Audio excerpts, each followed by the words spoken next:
Assalamualaikum warahmatullahi wabarakatuh. Sebelumnya, terima kasih kepada Bapak Dr. Sparta selaku pengampu pada mata kuliah Teori Akuntansi. Di sini kami dari kelompok 2 akan membahas mengenai chapter 13 dengan materi Behavior Research in Accounting. Sebelumnya, eh, perkenalkan, boleh di next, Kak. Sebelumnya, perkenalkan nama saya Alda Maulidia Saputri, dan di sini saya bersama rekan-rekan saya, dan Marisa Jasmine Deroja, dan juga Salsabila Rizky Karesti.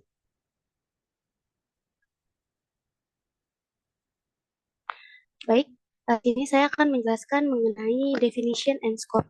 Penelitian positif SCO itu meliputi 3 bagian. Yang pertama itu ada pasar modal. Nah, di mana pasar modal ini menanyakan bagaimana pasar sekuritas reaksi terhadap informasi akuntansi. Nah, selanjutnya itu yang kedua ada penelitian teori keagenan. Nah, untuk penelitian teori keagenan ini menanyakan apa saja insentif ekonomi yang menentukan pilihan metode akuntansi. Dan yang ketiga ini merupakan penelitian akuntansi perilaku. Ini menanya bagaimana orang benar-benar menggunakan dan memproses informasi akuntansi. Nah, sebenarnya dari pasar modal ini sendiri, yaitu merupakan studi yang mencakup bagaimana informasi akuntansi ini seperti terus rugi atau perubahan kebijakan perusahaan dapat mempengaruhi harga saham dan perilaku investor.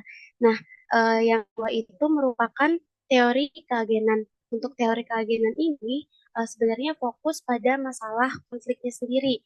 Itu kayak kepentingan antara pemilik dan manajer perusahaan. Itu mencakup topik seperti manipulasi laporan keuangan untuk mempengaruhi target terpantau. Nah, untuk yang ketiga ini yaitu penelitian akuntansi perilaku. Dia merupakan penelitian yang berupaya untuk memahami bagaimana penggunaan laporan keuangan itu bisa benar-benar mencerna dan memanfaatkan informasi tersebut. Boleh di next, Kak?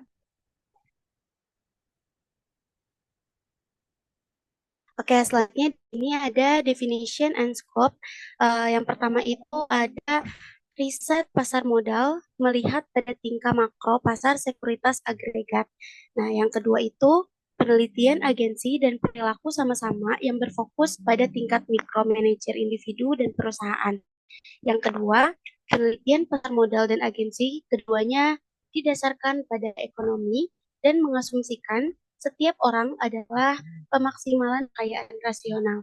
Yang selanjutnya yaitu penelitian perilaku didasarkan pada psikologi, sosiologi, dan teori organisasi, dan umumnya ini tidak membuat asumsi tentang bagaimana orang itu dapat berperilaku. Oke, next. Nah, di sini ada definition mengenai studi perilaku tentang akuntansi atau uh, perilaku non-akuntan yang dipengaruhi oleh fungsi dan laporan akuntansi. Ini menurut Hofstede and Kinnaird. Nah, sebenarnya aku ada informasi tambahan sedikit mengenai definisinya. Jadi, behavioral accounting research ini atau yang biasa kita kenal dengan istilah BAR, dia merupakan mempelajari pengaruh sistem akuntansi pada perilaku pengguna laporan keuangan, baik itu individu maupun kelompok. Nah, untuk lingkup penelitiannya sendiri, untuk BAR ini mencakup tingkat makro seperti pasar modal dan mikronya itu seperti perusahaan atau individu yang menggunakan pendekatan yang tadi sudah disebutkan sebelumnya, yaitu ekonomi, psikologi, dan sosiologi. Bisa di next.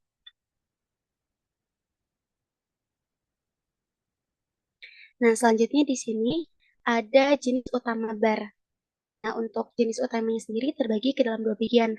Yang pertama itu ada teori penilaian manusia, HJT, dan yang kedua itu ada pemrosesan informasi manusia atau yang biasa dikenal dengan singkatan HIP. Nah, kalau untuk tujuan dari HJT ini sebenarnya dia itu menjelaskan dan memprediksi perilaku manusia dalam menilai informasi keuangan. Dan juga sebenarnya dia itu memberikan alat untuk memperbaiki kualitas dari segi keputusannya. Nah, untuk komponen utamanya sendiri, kalau nah ini lanjut ke bawah, ini kan di sini ada melihat penilaian dan pengambilan keputusan akuntan dan auditor serta pengaruh keluaran mereka terhadap penilaian dan pengambilan keputusan dari penggunanya. Ini tujuannya adalah untuk menjelaskan dan memprediksi perilaku dan meningkatkan pengambilan keputusan. Nah, untuk komponen utamanya sendiri yaitu fokus pada bagaimana individu ini dapat memproses informasi kompleks dan membuat keputusan berdasarkan penilaian dari probabilitasnya. Next. Nah, selanjutnya di sini why is very important. Jadi uh, kenapa sih ber ini menjadi sangat penting gitu. Yang pertama itu karena menemukan bagaimana orang menggunakan dan memproses informasi akuntansi. Dan yang kedua itu yaitu memberikan wawasan berharga mengenai cara berbagai jenis pembuat keputusan untuk menghasilkan, memproses, dan bereaksi terhadap item informasi akuntansi dan metode komunikasi tertentu gitu. Nah, untuk mungkin informasi tambahannya sedikit untuk kenapa sih bar itu sangat penting gitu.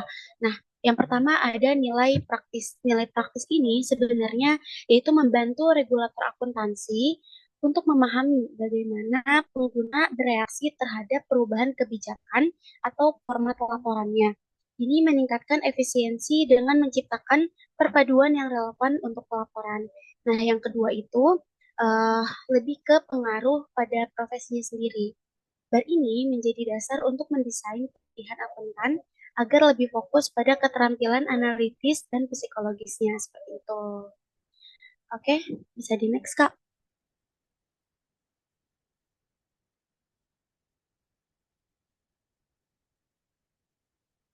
Nah, selanjutnya kenapa sih BAR ini penting juga? Karena dia itu memberikan informasi yang berguna bagi regulator akuntansi.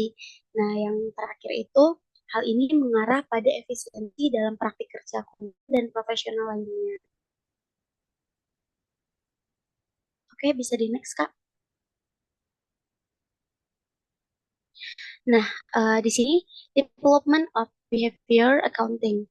Jadi ada beberapa. Yang pertama itu ada penelitian HJT dimulai pada tahun 1954.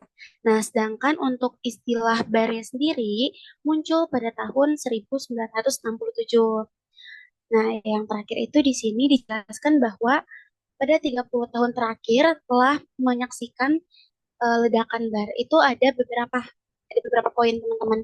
Yang pertama itu ada especially auditing, yang kedua ada important of judgment, dan yang ketiga ada the Bernwis land model. Nanti untuk Bernwis itu akan dijelaskan oleh uh, teman kita Salsabila.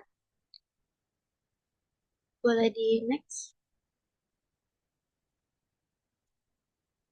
Oke, mungkin tadi aku mau jelasin dulu sedikit. Tadi sempat kelewat. Jadi untuk boleh balik ke slide sebelumnya, Kak. Nah, untuk penelitian HJT ini, dia itu untuk sejarah awalnya sendiri, sebenarnya bar itu pertama kali muncul pada tahun 1967 sebagai pendekatan yang berbeda dari akuntansi yang tradisional gitu. Nah, untuk penelitian ini awalnya itu fokus pada penggunaan informasi oleh auditor dan manajer. Nah, kalau untuk yang 30 tahun terakhir ini, sebenarnya dia lebih ke evaluasi penelitiannya. Selama 30 tahun terakhir, minat pada bar meningkat secara signifikan, khususnya peningkatan secara signifikan itu meningkatkan keputusan akuntansi dengan psikologis. Oke, boleh di next, Kak.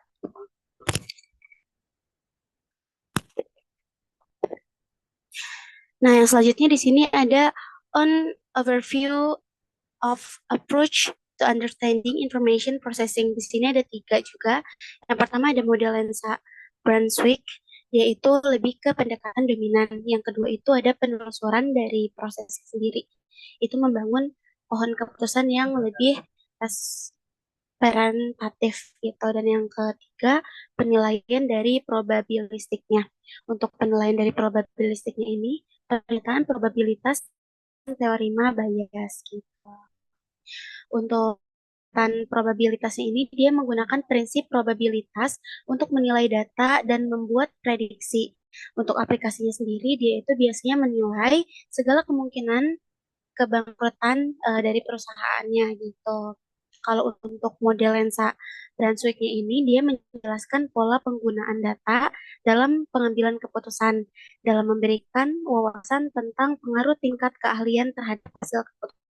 Sedangkan untuk penelusuran prosesnya ini, yaitu menentukan langkah-langkah yang dilakukan individu saat memproses informasi keuangan. Oke Kak, boleh di next.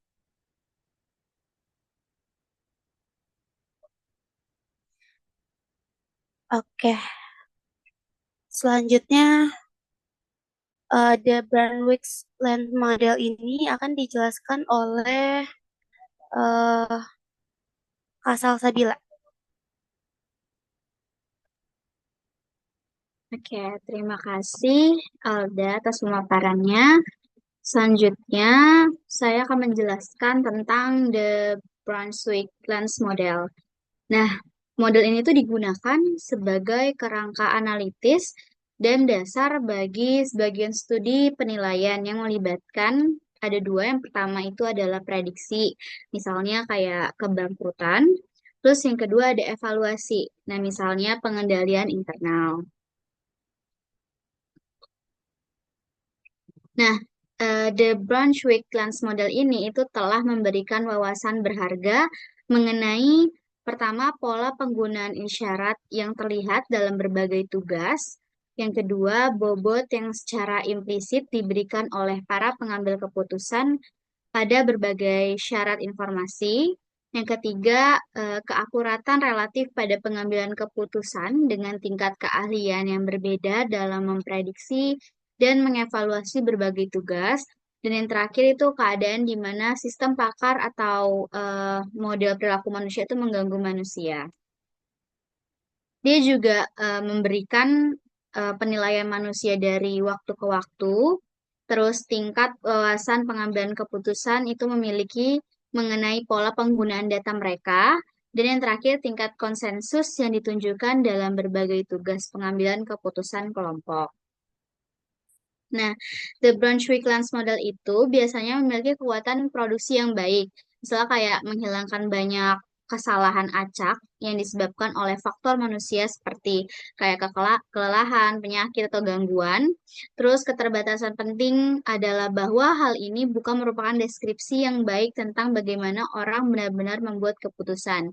Jadi sehingga metode penelusuran proses itu dikembangkan.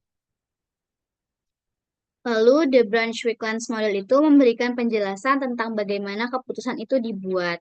Misal kayak penelusuran proses atau protokol verbal, terus menghasilkan pohon keputusan untuk mewakili proses pengambilan keputusan, serta ada Classification and Regression Trees atau CART. Nah, sebenarnya ada beberapa tambahan juga.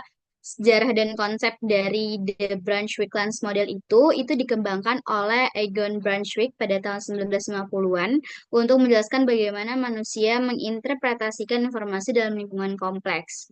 Dan model ini itu digunakan untuk proses keputusan yang melibatkan data yang ambigu dan tidak lengkap.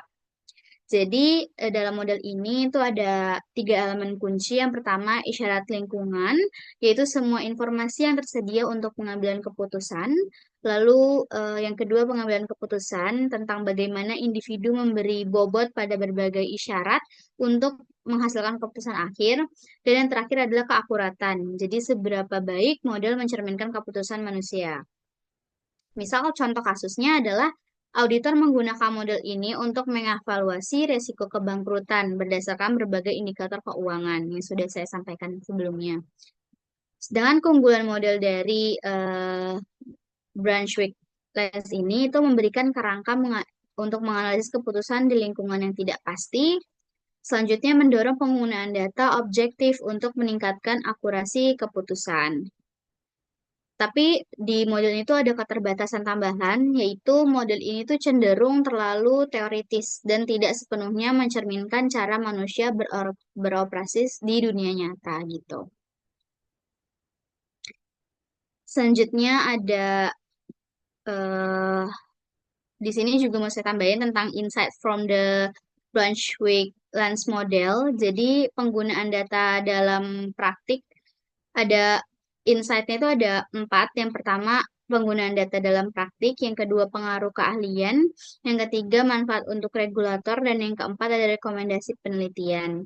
Yang pertama, penggunaan data dalam praktik itu, studi di model itu membantu memahami bagaimana individu dengan tingkat keahlian berbeda itu memproses informasi. Misalnya, auditor senior itu mungkin memberi bobot lebih besar pada analisis laporan keuangan dibandingkan data kuantitatif. Lalu yang kedua ada pengaruh keahlian. Nah, keputusan dari individu dengan keahlian tinggi itu biasanya lebih konsisten dan akurat. Nah, pada sistem model ini itu digunakan untuk melatih pengambilan keputusan pemula gitu. Lalu yang ketiga ada manfaat untuk regulator. Nah, informasi dari model ini itu dapat digunakan oleh badan regulasi untuk menyusun pedoman penyajian data akuntansi. Yang keempat ada rekomendasi penelitian. Sebenarnya perlu studi lebih lanjut tentang bagaimana model ini itu dapat diintegrasikan dengan teknologi AI untuk memprediksi keputusan mereka seperti itu. Lalu ada eh, probability judgment. Itu berguna ketika keyakinan awal tentang prediksi atau evaluasi itu perlu direvisi ketika data baru tiba. Misal bisa pakai peluang posterior, yaitu rasio kemungkinan dikali sama peluang sebelumnya. Nah, itu tuh menemukan penggunaan aturan praktis untuk menyederhanakan tugas penilaian yang rumit. Nah, aplikasi Bayesian dalam akuntansi itu digunakan untuk menyesuaikan prediksi resiko setelah menerima informasi baru. Contohnya, seorang manajer resiko dapat merevisi kemungkinan kegagalan proyek berdasarkan pembaruan laporan keuangan. Atau contoh praktisnya itu ensuring dan adjustment itu saat mengevaluasi nilai perusahaan. Misal, angka awal dalam laporan keuangan itu sering menjadi jangkar bagi estimasi berikutnya. Terus, selanjutnya ada lens model studies, yaitu the evidence.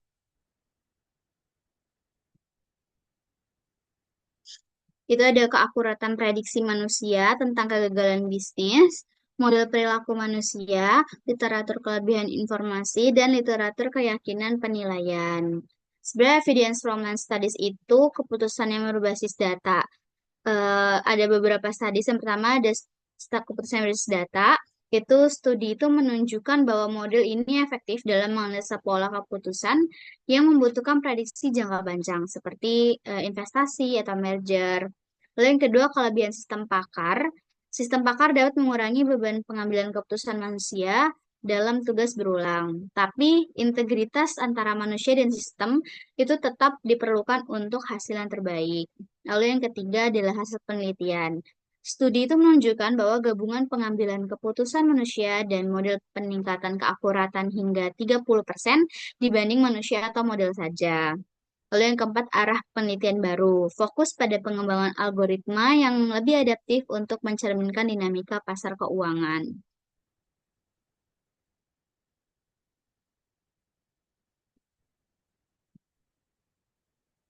Selanjutnya ada proses tracing studies, itu the evidence.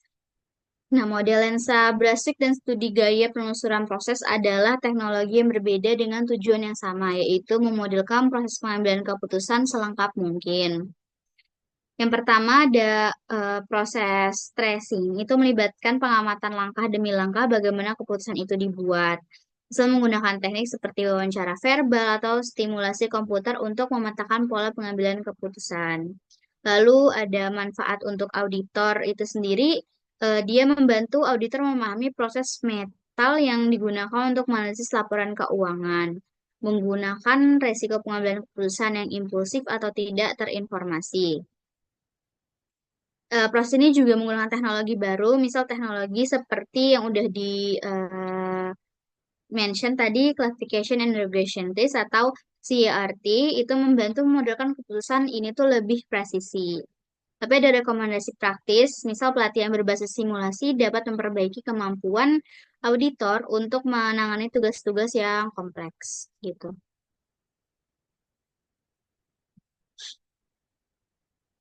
Yang selanjutnya ada format dan and presentation of financial statement. Dari LIBI 1976, ada 3 pilihan untuk meningkatkan pengambilan keputusan. Yang pertama, itu mengubah presentasi dan jumlah informasi. Dan yang kedua, mendidik para pengambilan keputusan. Yang ketiga, itu mengganti pengambil keputusan dengan model mereka sendiri atau dengan model pembobotan isyarat ideal. Nah, sebenarnya ada studi perbandingan eh, mengenai penelitian tentang format laporan grafik versus tabel. Itu menunjukkan bahwa grafik lebih menarik perhatian, tetapi tabel lebih memadai untuk analisis detail. Terus ada teknik presentasi efektif juga, itu menggunakan warna yang sesuai dapat meningkatkan pemahaman audiens hingga 50%. Jadi penempatan data kritis di bagian awal, laporan itu terbukti meningkatkan daya ingat pembaca. Lalu implikasi untuk perusahaan, misal kayak desain laporan yang baik dapat meningkatkan kepercayaan investor. Nah, misal tren terbaru, integrasi elemen visual seperti infografik, terus untuk komunikasi yang lebih efektif. Tapi kalau kurangnya itu ada, misal kalau kurangnya teori yang mapan tentang desain presentasi optimal itu menciptakan variasi yang membingungkan pengguna. Jadi kritiknya ada juga seperti itu.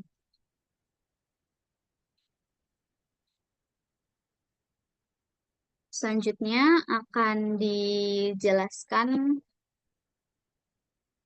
oleh Marisa Jasmine.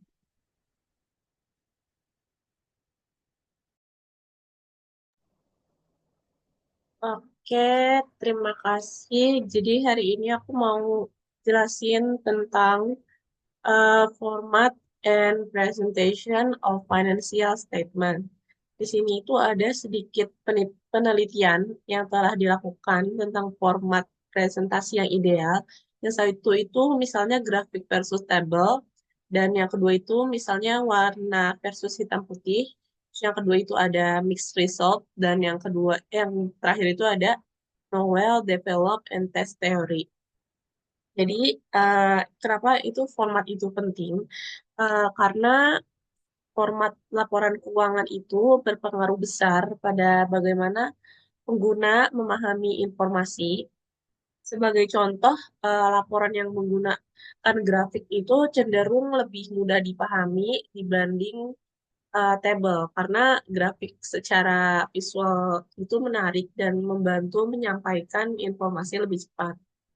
Kalau misalnya buat peran warna, itu peran warna itu dalam laporan keuangan itu juga mempengaruhi persepsi pengguna. Jadi laporan berwarna itu dapat menonjolkan elemen penting, tetapi terlalu banyak warna juga bisa mengganggu. Oleh karena itu, keseimbangan antara estetika dan fungsionalitas itu harus diperhatikan. Em,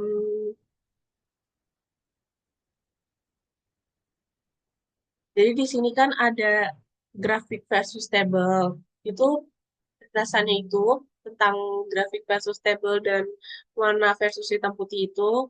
Kalau grafik versus table itu adalah penggunaan grafik itu dapat mempermudah pemahaman tren dan pola data keuangan dibanding tabel yang padat angka. Namun grafik yang berlebihan atau tidak tepat itu dapat menyesatkan. Kalau misalnya penjelasan yang mendalam tentang warna versus hitam putih ini, penggunaan warna itu dapat menyoroti informasi penting. Tapi jika tidak digunakan dengan bijak, dapat mengalihkan perhatian atau membingungkan membaca. contoh dari format and presentation of financial statements ini. Contohnya itu perusahaan seperti Apple, dia itu menggunakan grafik interaktif dalam laporan tahunan mereka untuk menunjukkan pertumbuhan pendapatan dan inovasi produk. Jadi hal ini itu membantu investor dan pemangku kepentingan lainnya untuk memahami kinerja perusahaan secara visual. Contoh yang kedua itu adalah perusahaan manufaktur. Jadi ada salah satu perusahaan manufaktur itu menggunakan tabel rinci untuk menggunakan biaya produksi dan margin keuntungan. Meskipun informatif, beberapa investor juga merasa kesulitan untuk menarik kesimpulan cepat dari data tersebut. Next, Kak.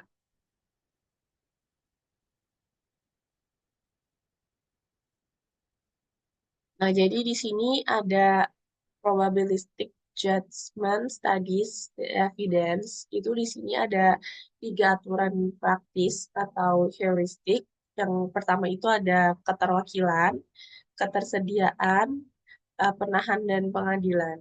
Dan yang kedua itu ada penilaian ahli dan aturan praktis less of thumb. Jadi di sini itu keterwakilan itu sebagai contoh kita jika kita melihat laporan keuangan sebuah perusahaan teknologi, kita tuh cenderung mengharapkan adanya investasi besar di bidang R&D. Jadi jika elemen itu terlihat, kita merasa laporan itu mewakili industri tersebut. Sebaliknya, jika tidak ada, mungkin kita bisa mempertanyakan kredibilitasnya. Kalau misalnya yang ketersediaan, itu sebagai ilustrasinya itu ketika mendengar berita tentang kerugian perusahaan akibat salah strategi, itu kita langsung mengaitkan semua perusahaan serupa dengan risiko tinggi, meskipun data sebenarnya itu tidak mendukung hal itu. Seperti itu. Yang terakhir itu ada penahan dan penyesuaian atau pengadilan.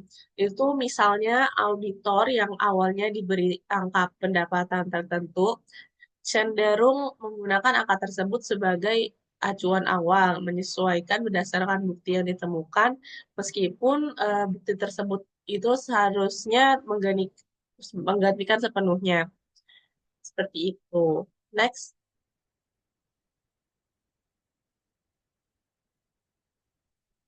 Nah, jadi di sini tuh ada keterwakilan.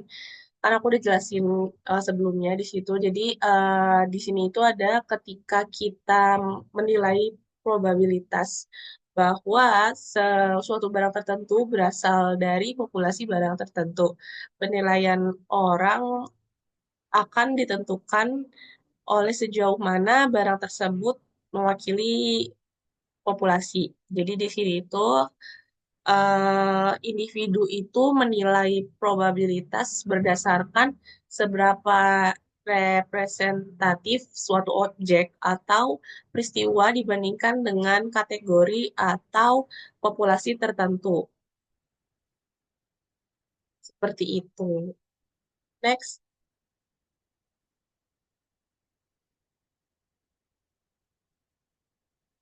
Jadi di sini ada ketersediaan juga. Ketersediaan di sini itu penilaian probabilitas suatu peristiwa itu didasarkan pada kemudahan di mana contoh peristiwa itu muncul dalam pikiran.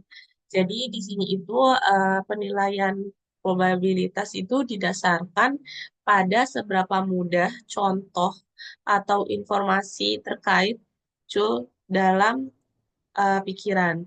Jadi ini itu berkaitan dengan bagaimana informasi yang mudah diingat dapat mempengaruhi penilaian kita.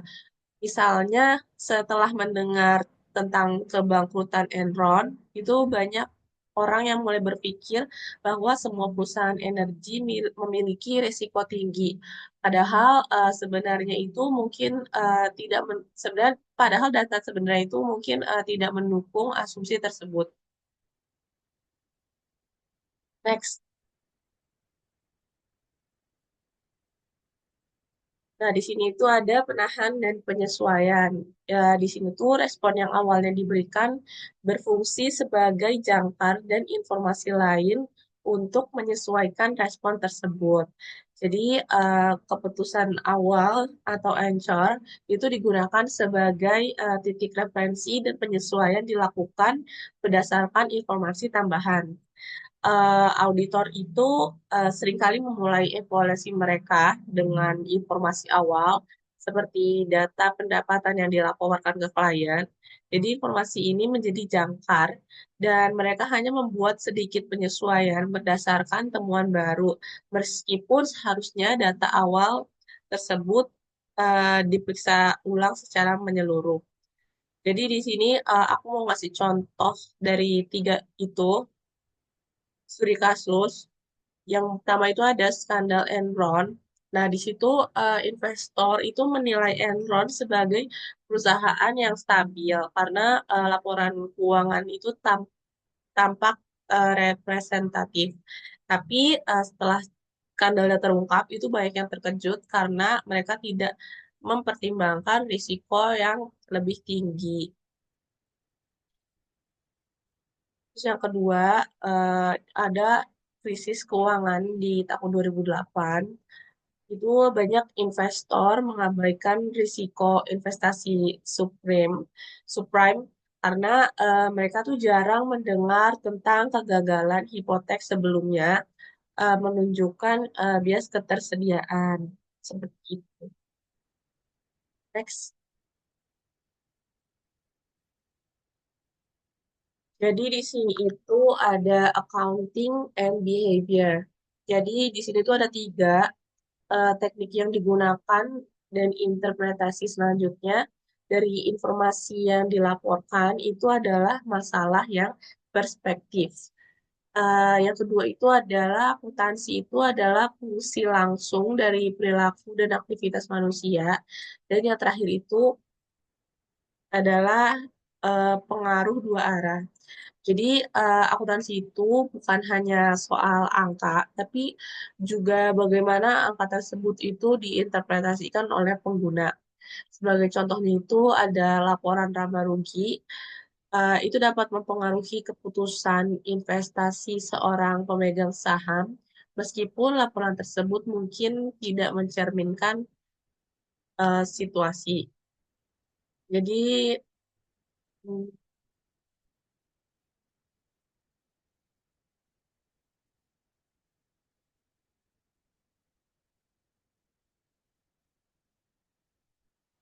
ya, akuntansi itu sering dianggap sebagai ilmu pasti, tapi kenyataannya ini adalah fungsi langsung dari perilaku manusia.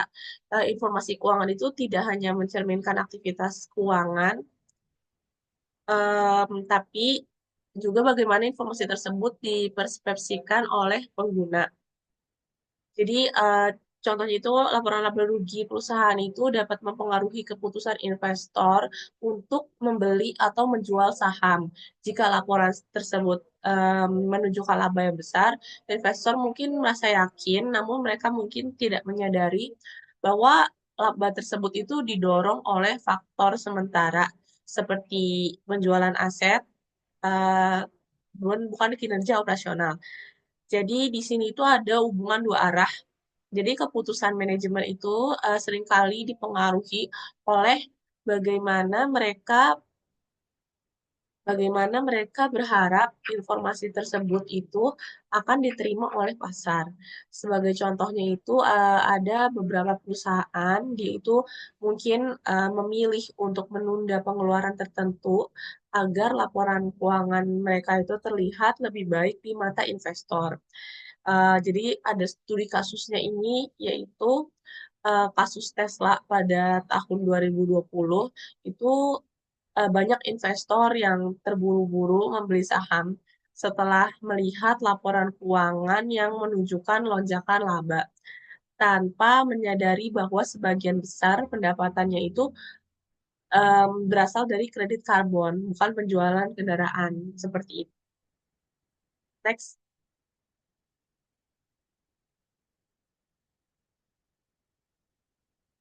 Jadi di sini ada limitation of BER. Di sini ada 4, yaitu kontradiksi yang sering terjadi antara temuan penelitian serupa. Yang kedua itu ada pemrosesan informasi manusia lebih kompatibel daripada pengembangan teori dan metode penelitian saat ini. Yang ketiga itu ada pengaturan penelitian gagal untuk menyesuaikan peraturan dunia nyata secara memadai. Dan yang terakhir itu, haruskah kebijakan dipengaruhi oleh penelitian pada pengambilan keputusan individu? Jadi, penelitian akuntansi perilaku itu seringkali menghadapi kendala karena sifat manusia itu sulit diprediksi. Tidak seperti data statistik yang konsisten, perilaku manusia itu juga dapat berubah berdasarkan emosi, emosi, situasi, dan konteks sosial. Dan selain itu, sulit untuk menyatukan temuan dari berbagai disiplin seperti psikologi, ekonomi, sosiologi dalam satu teori yang komprehensif. Next.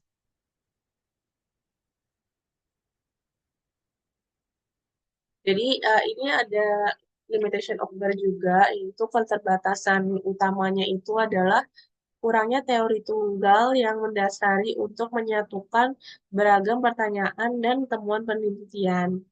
Jadi di sini ada contohnya itu yang telah meminjam dari banyak disiplin ilmu dan konteks sehingga tidak ada kerangka kerja umum. Yang terakhir itu ada satu teori tidak mungkin terjadi di masa mendatang. Jadi penelitian akuntansi itu perlu menghadapi banyak tantangan. Salah satu keterbatasan utamanya itu adalah tidak adanya teori tunggal yang dapat menyatukan temuan dari berbagai studi. Akuntansi ini perlu meminjam konsep dari psikologi, sosiologi, dan ekonomi yang sudah aku sebutin tadi, tapi sulit untuk menciptakan kerangka kerja yang komprehensif. Selain itu, eksperimen di laboratorium seringkali tidak mencerminkan realitas dunia nyata. Misalnya, auditor yang diuji dalam kondisi laboratorium mungkin menunjukkan perilaku yang berbeda ketika mereka berada di bawah tekanan tenggat waktu atau berinteraksi dengan klien nyata. Jadi, sebagai contohnya itu adalah penelitian menunjukkan bahwa anggota auditor itu seringkali lebih skeptis dalam eksperimen laboratorium dibandingkan dalam pekerjaan sehari-hari, di mana mereka mungkin merasa tekanan itu untuk menyenangkan klien. Next.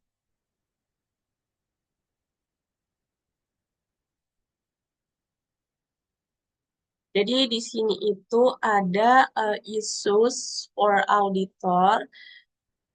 Jadi di sini itu ada proses audit yang sering diperlakukan sebagai kotak hitam. Apa ciri-ciri auditor yang lebih baik? Terus apa aja faktor yang mempengaruhi penilaian auditor?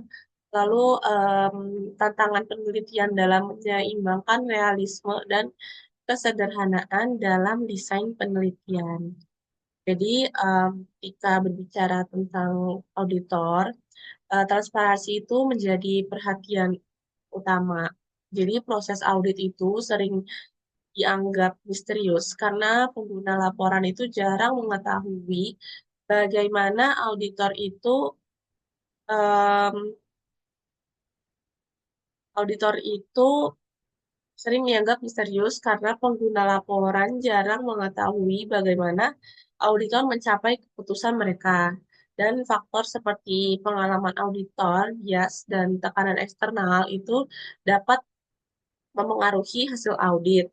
Jadi, auditor itu sering menghadapi tantangan besar dalam memastikan transparansi dan akurasi laporan keuangan.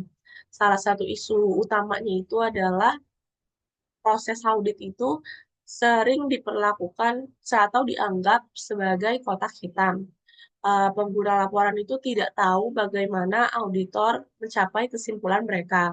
Selain itu, auditor itu dipengaruhi juga oleh berbagai faktor, seperti tekanan dari klien, beban kerja, ketersediaan informasi, misalnya dalam kasus Wirecard, auditor itu gagal mendeteksi penipuan selama lebih dari 1 dekade karena terlalu bergantung pada data yang disediakan oleh perusahaan tanpa verifikasi independen. Jadi, teknologi seperti kecerdasan buatan itu juga dapat membantu auditor mendeteksi pola yang mencurigakan dalam data keuangan. Namun kita juga perlu mempertimbangkan bagaimana teknologi ini digunakan secara etis seperti itu. Mungkin penjelasan aku sampai sini, aku akan berikan lagi kepada Alda. Baik, sebelumnya di sini izin melanjutkan sedikit. Jadi ada tambahan. Jadi dari materi ini merupakan kan behavioral research on accounting.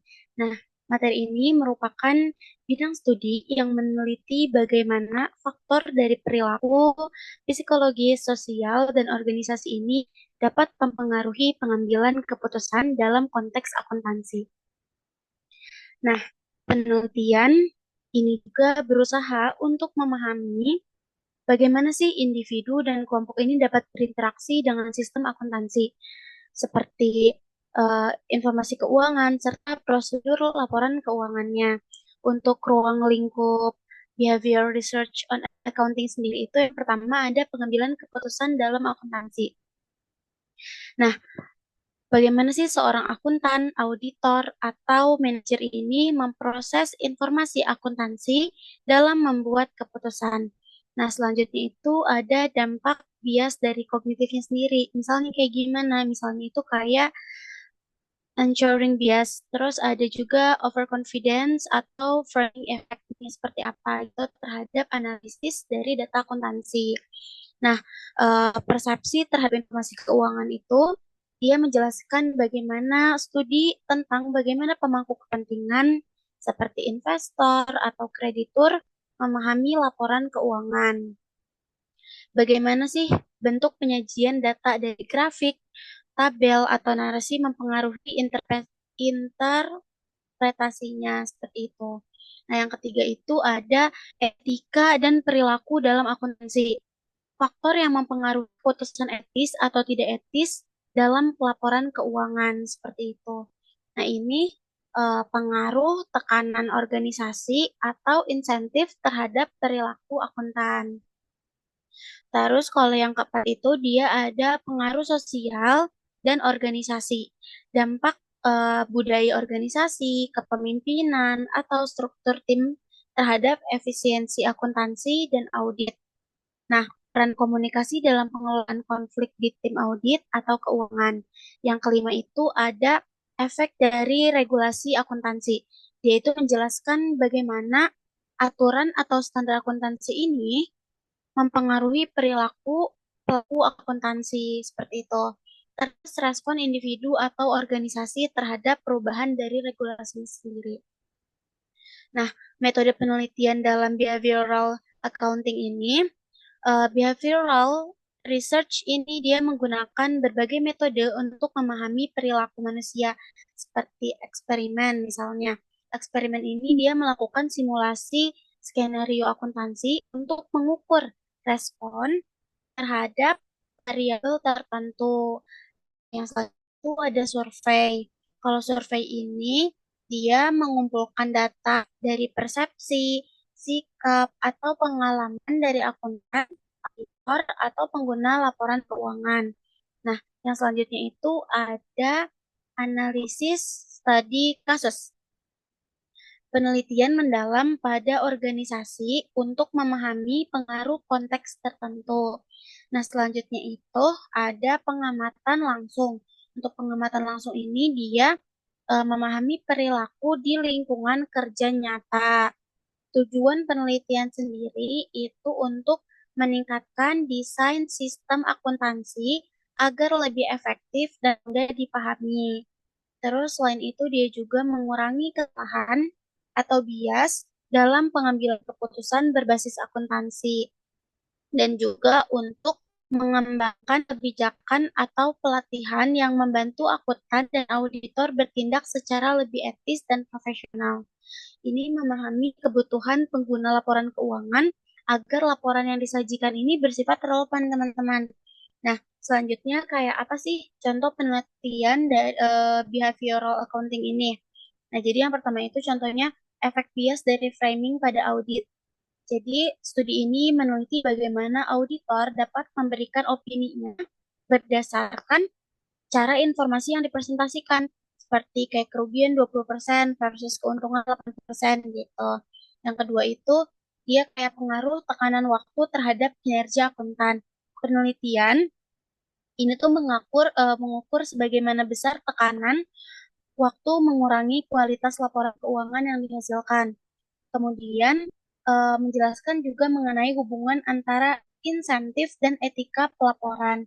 Nah, penelitian ini mengeksplorasi apakah insentif finansial meningkatkan atau mengurangi motivasi untuk laporan data keuangan secara akurat. Gitu. Jadi sebenarnya relevansi dalam dunia nyatanya itu, behavioral research membantu untuk menjelaskan mengapa pelanggaran akuntansi seperti manipulasi laporan keuangan itu dapat terjadi meskipun ada regulasinya. Studi ini juga memberikan wawasan untuk meningkatkan desain pelatihan, standar pelaporan, atau sistem kontrol internal dalam organisasi gitu. Nah, mungkin selanjutnya bisa dibantu dijelaskan oleh Kak Salsabila.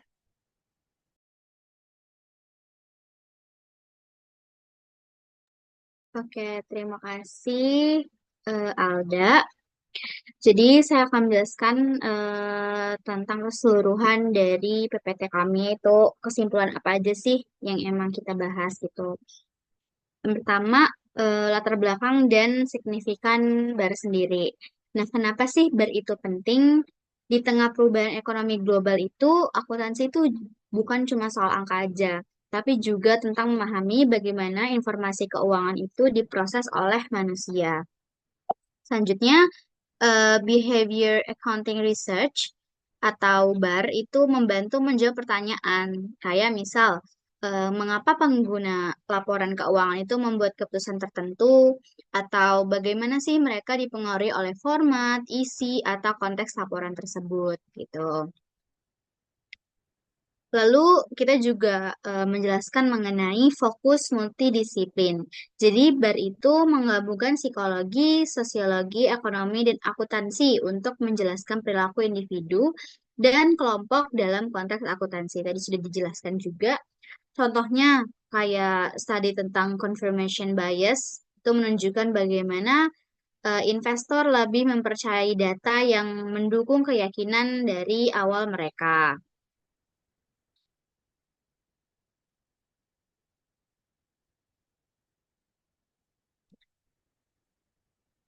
Nah, kalau untuk relevansi di dunia nyata, BAR ini eh, akan apa gitu?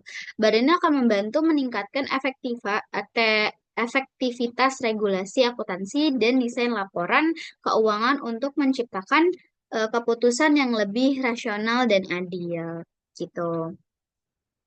Nah, tadi juga udah dijelaskan tentang metode dan pendekatan BAR itu apa aja? Ada model lensa Brunswick, ada pendekatan probabilistik, ada proses penelusuran keputusan atau proses tracing gitu.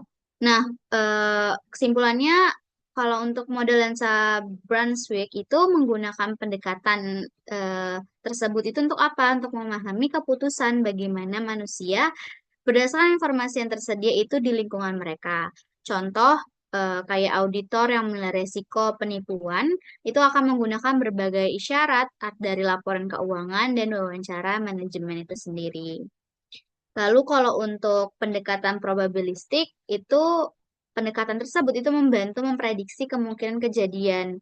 Misalnya kayak kebangkrutan atau kesalahan laporan keuangan dan berdasarkan analisis data statistik yang sudah disajikan.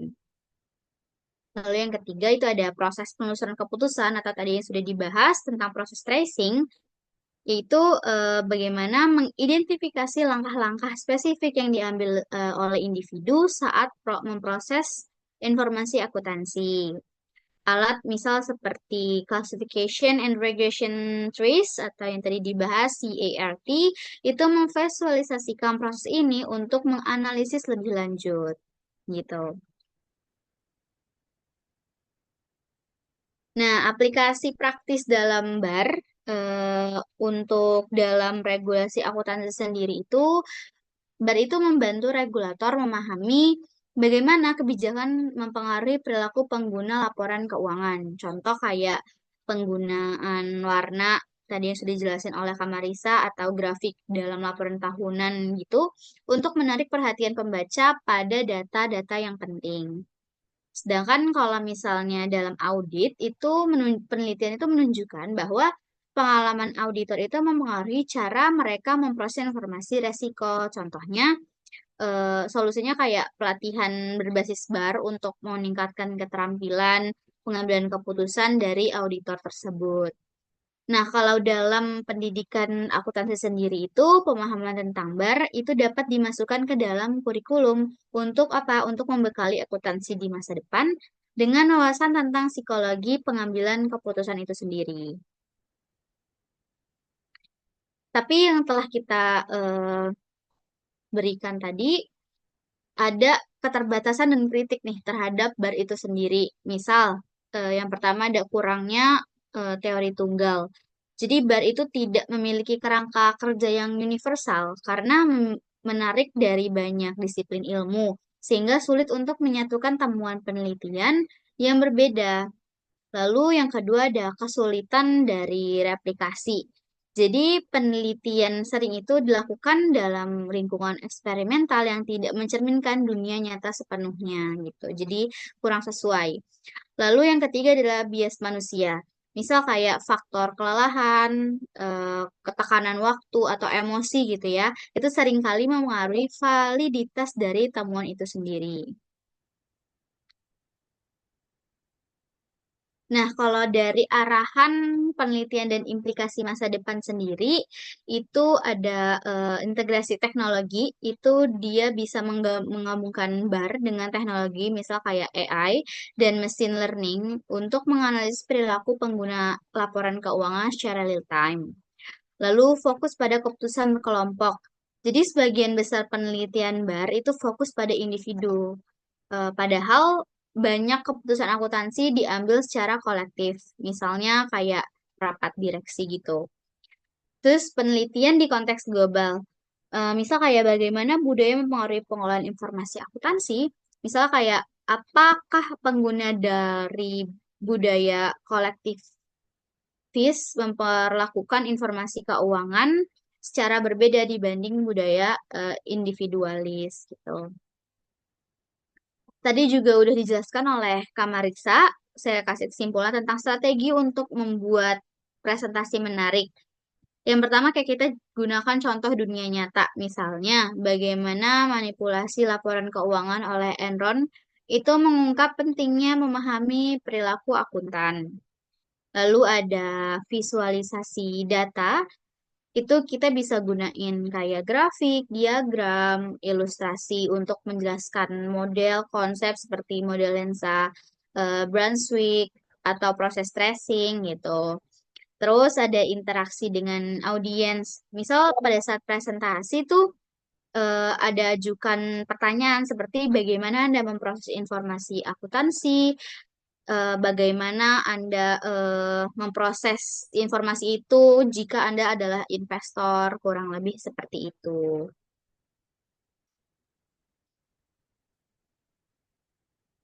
Oke, selanjutnya akan dibahas, ditambahkan oleh Kak Marisa. Oke, terima kasih Kak Salsa. Jadi di sini tuh aku mau ngasih kesimpulan dari seluruh presentasi ini tentang Behavior Accounting Research atau BAR. Jadi di penelitian akuntansi perilaku, Behavior Accounting Research atau BAR ini itu adalah bidang penting yang mempelajari bagaimana manusia itu menggunakan dan memproses informasi akuntansi dalam pengambilan keputusan. BAR itu tidak hanya fokus pada angka, tetapi juga pada perilaku dan proses kognitif di balik keputusan yang diambil oleh pengguna informasi keuangan.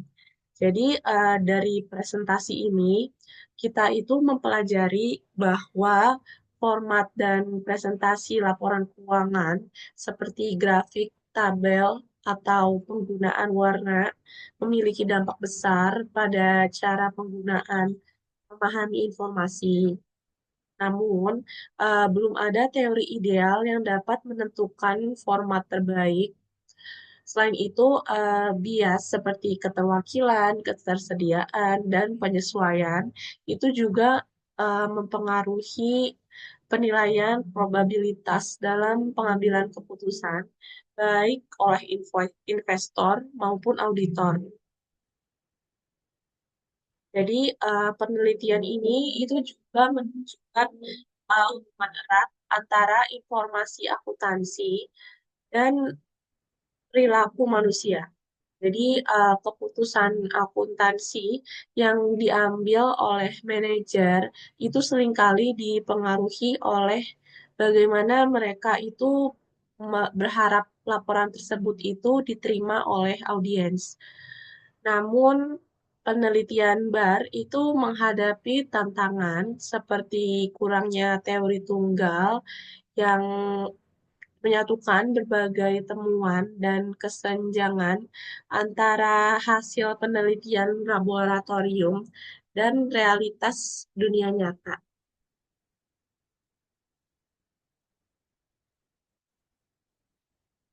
Akuntansi itu sendiri itu juga merupakan refleksi dari perilaku manusia. Informasi keuangan itu tidak hanya melaporkan aktivitas perusahaan, tetapi juga mempengaruhi keputusan para pemangku kepentingan. Hubungan dua arah ini juga menggarisbawahi pentingnya transparansi dan kejujuran dalam pelaporan keuangan. Namun, keterbatasan dalam penelitian akuntansi perilaku itu seperti tidak adanya teori tunggal yang mampu menyatukan berbagai temuan, serta perbedaan antara hasil penelitian laboratorium dan realitas dunia nyata menjadi tantangan yang harus diatasi. Dalam konteks audit, proses pengambilan keputusan ini itu sering dianggap sebagai kotak hitam, di mana penggunaan laporan itu tidak mengetahui bagaimana auditor sampai pada kesimpulan mereka. Untuk mengingatkan transparansi dan efisiensi, penggunaan teknologi seperti kecerdasan buatan atau AI itu menjadi solusi yang menjanjikan meskipun perlu diterapkan secara etis dan bertanggung jawab.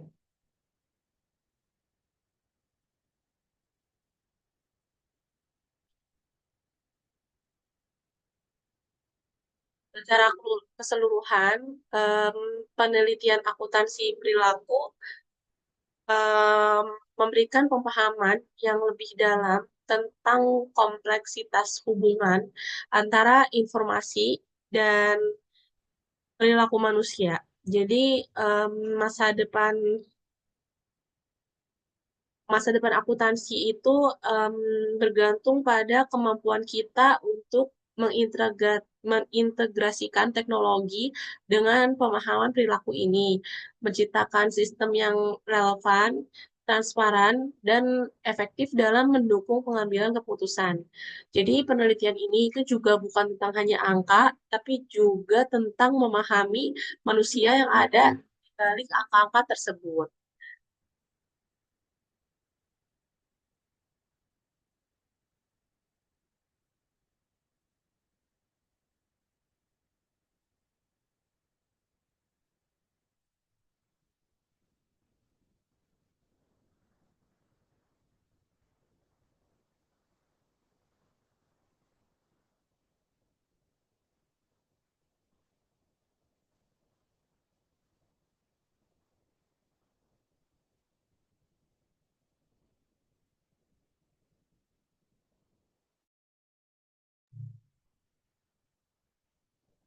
Oke, jadi aku bakal, jadi penjelasan selanjutnya akan dijelaskan oleh Salsabila. Oke, thank you Marisa. Jadi setelah udah ada kesimpulan dari Marisa tersebut, kita udah bisa tahu, misal kayak contoh perusahaan dan kasus nyata dari Bar sendiri, itu ada Enron tentang manipulasi laporan keuangan di 2001 ya. Jadi relevansi dengan BARS itu bagaimana manajemen itu memanfaatkan bias pengguna laporan keuangan yang cenderung percaya pada laporan auditor tanpa mengevaluasi secara kritis. Nah, studi BAR itu membantu memahami bagaimana laporan yang memanipulatif bisa mempengaruhi kepercayaan investor. Dan pelajaran yang diambil pentingnya transparansi dan audit independen untuk meminimalkan bias keputusan. Lalu ada contoh perusahaan di dunia nyata kayak Lehman Brothers itu di 2008 tentang krisis keuangan global. Nah, relevansi dengan barang itu sendiri menjelaskan bagaimana manajer keuangan itu menggunakan metode akuntansi untuk mempengaruhi persepsi risiko di mata investor. Lalu, BAR itu menyoroti efek psikologis dari laporan keuangan yang tidak jujur, termasuk overconfidence investor.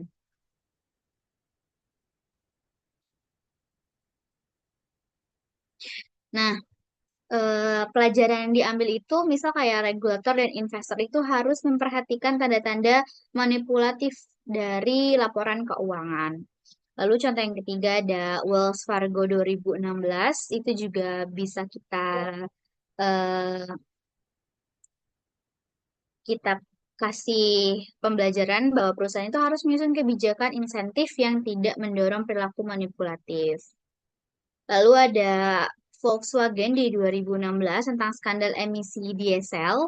Itu relevansi dengan baik itu kayak menyoroti bagaimana manajemen itu mengambil keputusan yang tidak etis demi mencapai target keuangan jangka pendek. Sehingga BAR itu harus menganalisis pengaruh budaya perusahaan terhadap perilaku staf akuntansi dan teknisi. Pelajaran yang dapat diambil bahwa integritas dalam pelaporan keuangan itu sangat penting untuk keberlanjutan reputasi perusahaan. Lalu selanjutnya ada Toshiba di 2015 tentang manipulasi laba. Relevansi dengan BER itu sendiri membahas bagaimana tekanan dari atasan dapat mempengaruhi perilaku keuangan yang tidak etis dalam pelaporannya. Nah, studi BER sendiri itu dapat menjelaskan bagaimana kelompok itu mengambil keputusan kecenderung mengabaikan etika demi kepentingan perusahaan. Jadi pelajaran yang diambil bahwa pentingnya pengawasan yang ketat oleh auditor dan auditor internal maupun eksternal gitu. Nah, mengapa contoh-contoh tersebut itu menjadi relevan? Karena ada pemahaman praktis yaitu memberikan audiens gambaran nyata tentang bagaimana perilaku dalam akuntansi itu di dunia nyata, lalu penerapan teori BAR yang sudah dijelaskan oleh Kak Alda, Kak Marisa maupun saya tentang setiap teorinya. Jadi dia menghubungkan mengenai gambaran bagaimana teori dan model dalam BAR itu dapat diterapkan dan menjelaskan atau memitigasi masalah dari kasus tersebut gitu.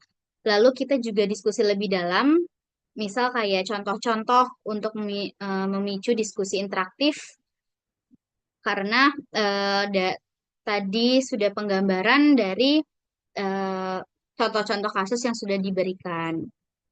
Jadi berkesinambungan nih antara teori serta kasus-kasusnya. Mungkin itu saja yang bisa kami sampaikan.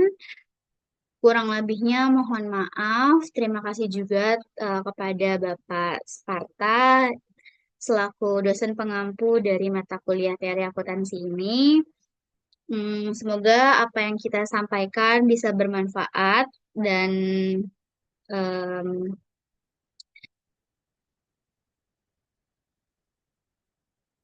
oke, mungkin itu saja. Ada tambahan dari Kak Alda ataupun Kak Marisa? Sudah. Oke, baik. Terima kasih. Wassalamualaikum warahmatullahi wabarakatuh.